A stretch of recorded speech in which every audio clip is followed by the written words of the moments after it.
Hi, Kipsters. Good job today, or good job yesterday, whenever you watch this.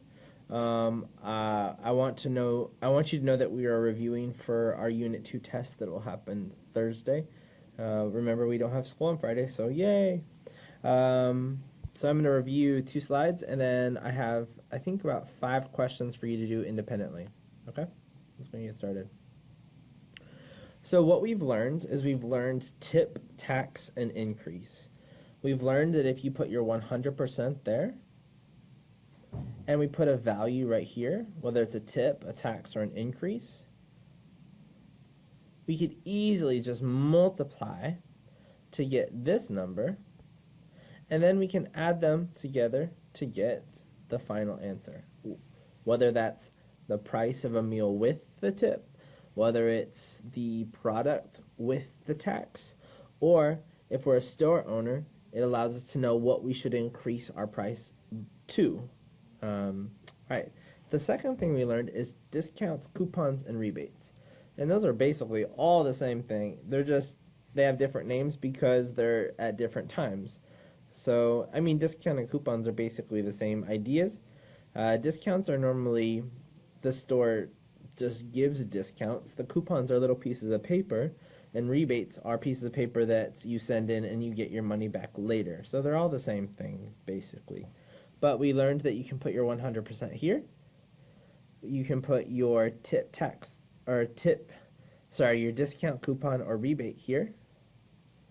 And we learned that you can subtract a 100 or whatever value you get here by 100 or whatever value your 100% is to get your final value, which is the sales price. We also learned that in restaurants that tip and tax are both included in your final cost. So whatever your bill is, you would multiply it to get your tip. You would multiply it to get your tax. And then you would add all three together in order to get your final cost. We also learned a long time ago that we can take any total, for instance, 200, and if we wanted to find 3/4 of it, I would just split it into 4 parts and take only 3 of the parts.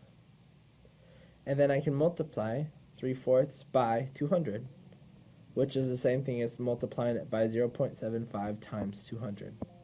And that will tell me what is the value of 3/4 of that number. We also learned about ratios and proportions. So if we have a ratio of 3/4, and we have let's say we want 2/4 it to be 100, we could cross multiply because these two are equal. And so this would be 4x is equal to 300. And then we can divide each side by 4 so that x is equal to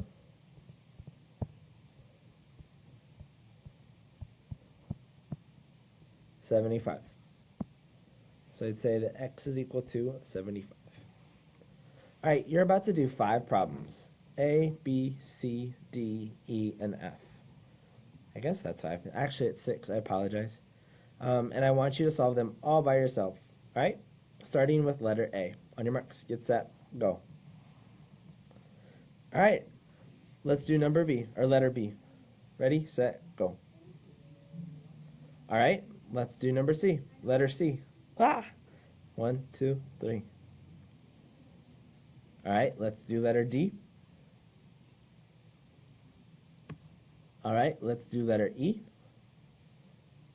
And finally, let's do letter F. Ready, set, go. Good luck.